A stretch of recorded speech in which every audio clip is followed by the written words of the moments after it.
மீரா வேகமா வந்து ஃப்ரெண்ட்ஸ் கிட்ட மேட்ச் என்னாச்சுன்னு கேட்டா ரொம்ப கேவலமா தோத்துட்டோம். அஸ்வினும் ஃபர்ஸ்ட் பாலே போல்ட் ஆயிட்டான்னு சொல்றாங்க. அவளும் வந்து சாரிடா தூங்கிட்டேன் அதான் ஃபோன் எடுக்க முடியலன்னு பேட்டை கொடுத்தா. இதுக்கு மேல இதை வச்சு பூஜை பண்ணவா? நான் தான் ஃபோன் எடுக்கல, நீ வீட்டுக்கு வந்திருக்கலாம்ல. யாரு நான் வரலையான்னு ஹரிணியும் ஜக்குவும் அவனை வச்சு செஞ்ச விஷயத்தெல்லாம் சொன்னதும் எனக்கு இந்த பேட்டை வேணா நீயே வச்சுக்கோ, எதுக்கு ஓசியில பேட் வாங்கினான்னு சொல்றதுக்கான கோவமா கிளம்புறான். இதனால மீரா வீட்டுக்கு வந்ததும் அஸ்வினை எதுக்காக கிண்டல் பண்ணீங்க? யாரு கிண்டல் பண்ணது? நாங்க ஃப்ரெண்ட்லியா தான் பேசணும். எப்படி ஓசியில பேட்டு கேட்டு வந்திருக்கான்னு சொல்றதெல்லாம் ஃப்ரெண்ட்லியா? ஏய் நான் பேட் எடுத்து கொடுக்க தான் போனேன், அதுக்குள்ள அவன் தான் கிளம்பிட்டான். இதெல்லாம் ஒரு விஷயம்னு பேசிக்கிட்டு இருக்கேன்னு சொல்லிட்டு போறாங்க. அங்க கட் பண்ணா கிரிஜா அப்பாவோட கடைக்கு வந்து சேரி பார்த்துக்கிட்டு இருக்கும்போது அப்பா அவங்கள பார்த்ததுமே யாருன்னே தெரியாத மாதிரி வாங்க மேடம் எப்படி இருக்கீங்கன்னு நல்லா விசாரிச்சுட்டு போறாரு. கிரிஜாவும் சேரி எடுத்துட்டு பில் போட வர, சேரி கேட்டிருந்தா நானே எடுத்துட்டு வந்து கொடுத்துருப்பேன்ல, எதுக்கு இங்க வந்த?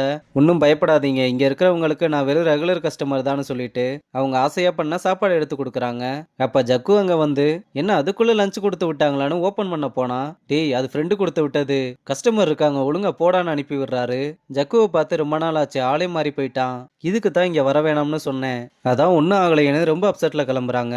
அங்க கட் பண்ணா ஹரிணி வந்து ஜெயஸ்ரீ கிட்ட நான் ஒன்னு உங்ககிட்ட சொல்லுவேன் ஆனா நீ திட்டக்கூடாதுன்னு, நான் சித்தார்த்துன்னு என் கூட வேலை பார்க்குறவரை லவ் பண்றேன்னு சொன்னதும் ஏண்டி என்ன பார்த்துமா உனக்கு புத்தி வரல?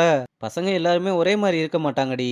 ஒரு நாள் நானும் இந்த மாதிரி சொல்லிக்கிட்டு இருந்தவ தான் சொன்னா கேளு, ஒழுங்கா அரேஞ்ச் மேரேஜ் பண்ணிக்கோ, என்ன மாதிரி நீயும் ஏமாந்துராத.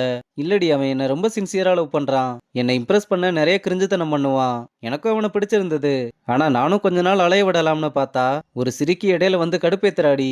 சரி அவங்கிட்ட உன் லவ் சொல்லிட்டியா என்ன? இன்னும் இல்ல, ஆனா அந்த கிறுக்கி அவன் பின்னாடியே சுத்திக்கிட்டு இருக்கா. ஃபர்ஸ்ட் நான் அவங்கிட்ட பேசுறேன், அப்பதான் அவன் உண்மையாவே என்ன மைண்ட் செட்ல இருக்கான்னு தெரியும். அது வர அவங்கிட்ட உன் லவ்வ சொல்லாதுன்னு சொன்னா, ரைட்டு நீ எப்படி என்ன லவ் பண்ண விட போறதில்ல, சுத்தம் இனி யாராலையும் உன்னை காப்பாற்ற முடியாது, தொலைஞ்சு போன்னு சொல்லிடுறா. அங்க கட் பண்ணா கேர்ள்ஸ் டீம் மேட்ச்ல மீரா செஞ்சுரி அடிக்க, மச்சான் உன் ஆளு செஞ்சுரி போட்டாடான்னு அஸ்வின் கிட்ட சொன்னா, இன்னொரு தடவை அவளை என் ஆளுன்னு சொன்னா அவ்வளவுதான், ஏதோ ஊர்ல யாருமே செஞ்சுரி அடிக்காத மாதிரி பேசுறேன்னு கிளம்ப சொல்றான். அப்ப எல்லாருமே வந்து மீராவுக்கு வாழ்த்துக்கள் சொல்லிட்டு போக எல்லாரும் வந்து உனக்கு விஷ் பண்றாங்க. ஆனா நீ ஃப்ரெண்டுன்னு சொல்றவன் ஒரு தடவையாவது உன்கிட்ட வந்து சொன்னானா? நீ பேசாம மட்டும் இரு, நான் அவனை டீல் பண்ணிக்கிறேன்னு அஸ்வின் கிட்ட வந்து நான் எப்படி ஆடுனேன்னு கேட்டா, சூப்பரா தான் செஞ்சுரி அடிச்சிட்டேல, இன்னும் ஏன்டா கோவமா இருக்க, அதான் சாரி கேட்டேன்ல. சாரி கேட்க வேண்டியது நீ இல்ல ஹரிணியும் ஜக்குவும் தான் சொல்லிட்டு போறான். இங்க அம்மா ஜெயஸ்ரீக்கு ஏதோ பேங்க்ல வேலை செய்யற மாப்பிள்ள பாத்திருக்காங்க போல, இந்த வரன் எப்படி அமைஞ்சிரும்னு சொன்னா, இன்னும் நீ இந்த மாப்பிள்ள பாக்குற வேலையை விடலையம்மான்னு கேக்குறா. அப்ப மீரா டல்லா வந்து உட்கார அம்மாவும் என்னன்னு கேட்டா, இந்த ரெண்டு குரங்குகளும் பண்ண வேலையால தானு அஸ்வினை கிண்டல் பண்ண விஷயத்தெல்லாம் சொல்லி சாரி கேட்க சொல்றா.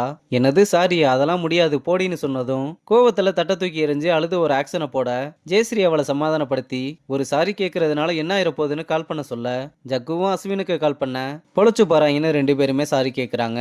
அப்புறம் ஃப்ரெண்டுக்காரே வந்து உன் ஆளு மது உனக்காக பொக்கை கொடுத்து விட்டுருக்கான்னு சொல்ல ஃபாதர் டாட்டர் சாங்க ரெடி பண்ணி கொடுத்ததுக்காக அனுப்பி விட்டுருக்கா. ஃப்ரெண்டுக்காரனும் உடனே அவ உன்னை லவ் பண்றான்னு நினைக்கிறேன், நீ வேணா என்கிட்ட ஒரு சினிமா டிக்கெட் எக்ஸ்ட்ரா இருக்குன்னு ஒரு ஸ்டோரி போடு, அப்புறம் என்ன நடக்குதுன்னு பார்க்கலாம்னு சொல்றான். சரின்னு ஜக்குவும் ஒரு ஸ்டோரி போட்டு வெயிட் பண்ண மதுவை தவிர எல்லாருமே மெசேஜ் அனுப்புறாங்க.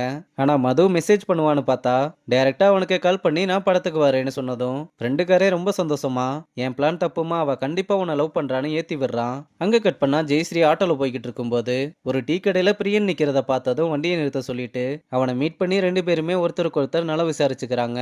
என்ன திடீர்னு சென்னை பக்கம் வந்திருக்கீங்க? அக்கா சென்னையில தான் இருக்காங்க, இன்னும் 2 வாரத்துல உங்களுக்கு டெலிவரி இருக்கு, அதான் வந்துட்டேன். எப்படி 2 வாரம்லாம் உங்களுக்கு லீவ் கொடுக்குறாங்களா? வேலையை விட்டே தூக்கிட்டாங்க.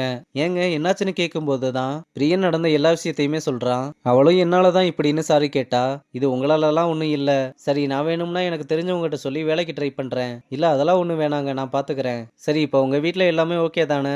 எங்க வீட்ல கல்யாணம் பண்ண சொல்லி ஒரே டார்ச்சரா இருக்கு, நீங்களும் சிங்கிள் தானே, இந்த மாதிரி எல்லாம் உங்க வீட்லயும் டார்ச்சர் இல்லையான்னு கேட்டா, நான் 12th படிக்கும் போதே எங்க அம்மா அப்பா 2 பேருமே தவறிட்டாங்க, நான் அக்கா மாமா மட்டும்தானே அவனோட ஃபேமிலியை பத்தி சொல்றான். அப்புறம் ரொம்ப டைம் ஆச்சுன்னு என் வீடு இங்கே தான் இருக்கு, நீங்க ஃப்ரீயா இருந்தா வீட்டுக்கு வாங்கன்னு சொல்லிட்டு கிளம்புறதோட இந்த எபிசோட முடிச்சிருக்காங்க.